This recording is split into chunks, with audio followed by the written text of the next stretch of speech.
दोस्तों टाटा पावर की बात करें तो स्टॉक के अंदर आज काफ़ी शानदार तेज़ी देखने को मिली और इसके पीछे है बहुत बड़ी गुड न्यूज।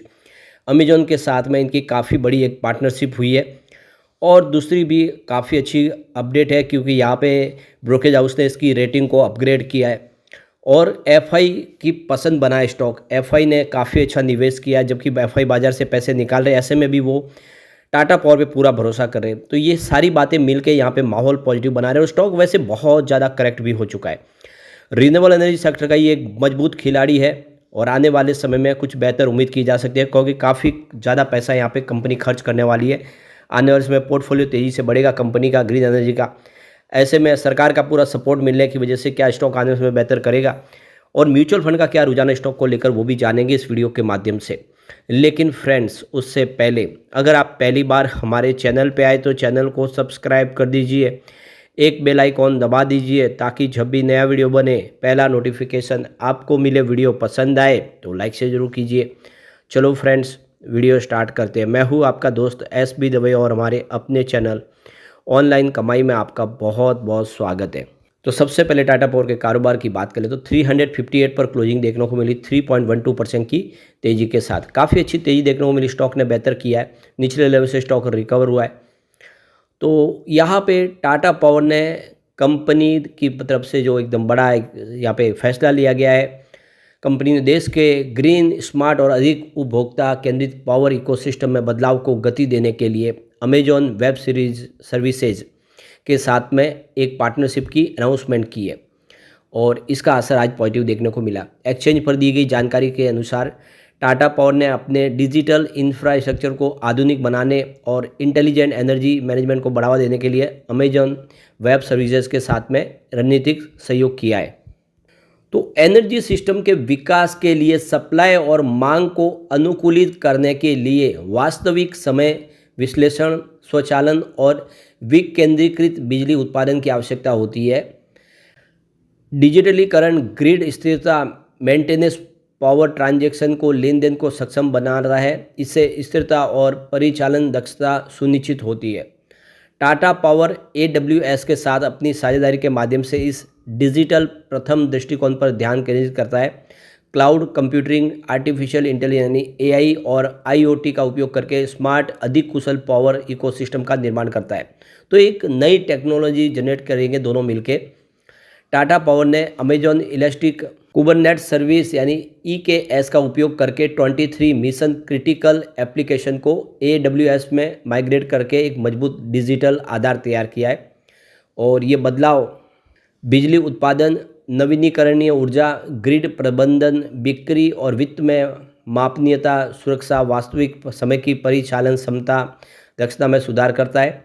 कंपनी ने AWS स्टेप फंक्शन के साथ एक सर्वेलेंस आर्किटेक्चर्स भी अपनाया है जो उतार चढ़ाव वाली मांग का जवाब देने के लिए ऊर्जा लेन देन और ग्रिड संचालन को अनुकूलित करता है।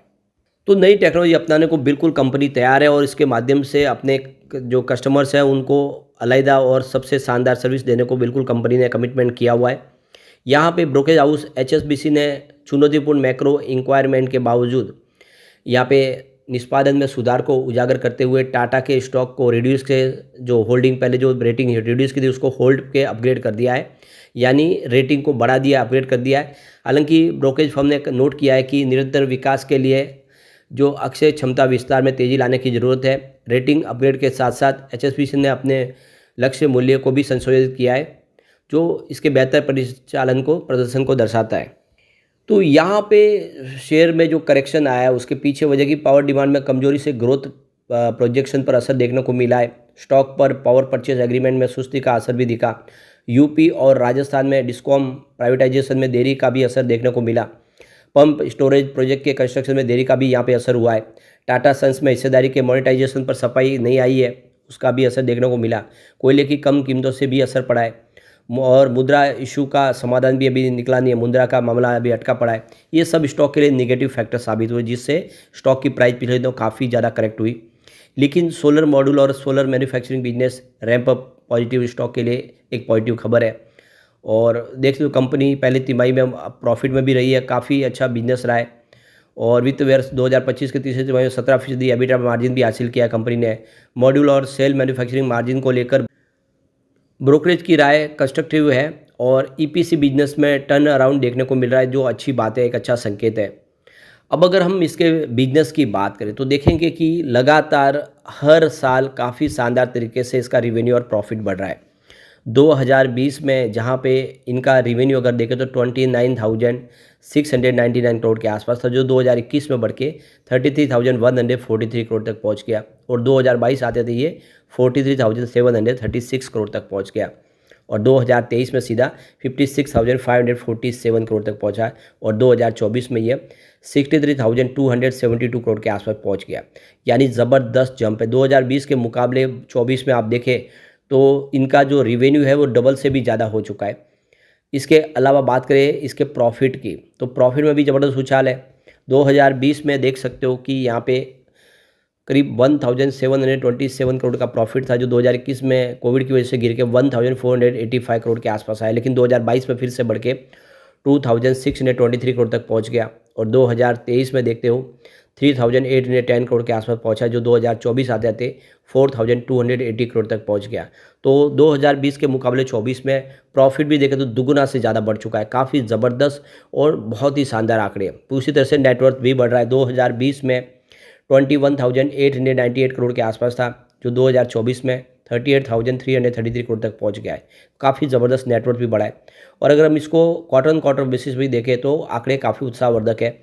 पहले रिवेन्यू की बात करें तो दिसंबर 2023 में 15,294 करोड़ के आसपास रिवेन्यू था, जो देख सकते हो कि 2024 में 15,793 करोड़ तक पहुंच गया है। वैसे क्वार्टर ऑन क्वार्टर बेसिस पे कुछ कमी जरूर आई है, क्योंकि सितंबर में 16,211 करोड़ के आसपास रिवेन्यू था, तो वो कम हुआ है, लेकिन ईयर ऑन बेसिस पे रिवेन्यू बढ़ा है। बात प्रॉफिट की कर ले तो दिसंबर 2023 में 1,076 करोड़ का प्रॉफिट था, जो दिसंबर 2024 में बढ़ के 1,188 करोड़ तक पहुंच गया। और क्वार्टर 3 में ये देख लो कि क्वार्टर 2 में 1,093 करोड़ के आसपास था। तो क्वार्टर ऑन क्वार्टर बेसिस पे भी और ईयर ऑन बेसिस पे भी प्रॉफिट बढ़ा है। तो काफ़ी आनंददायक और उत्साहवर्धक आंकड़े हैं। फिलहाल शेयर होल्डिंग पैटर्न देखें तो प्रमोटर की होल्डिंग 46.86% पे है, जो अनचेंज है।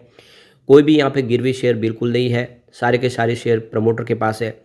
एफआई ने इन्वेस्टमेंट को बढ़ा दिया है। 9.50% की होल्डिंग थी जून में, जो सितंबर में घटा के 9.15% किया, लेकिन दिसंबर में अचानक एफआई ने जम के खरीदारी की, 9.45% पे होल्डिंग लेकर आए।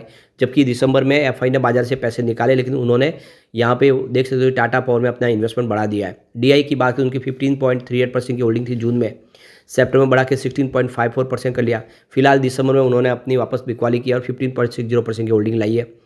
अब बात करें म्यूचुअल फंड की, तो उनकी होल्डिंग लगातार बढ़ी है। 7.24% की होल्डिंग थी जून क्वार्टर में, सितंबर में ये 9.13% हुई और दिसंबर आते 9.36% हो गई। यानी म्यूचुअल फंड लगातार पिछले 2-3 क्वार्टर से अपनी होल्डिंग को बढ़ा रहे।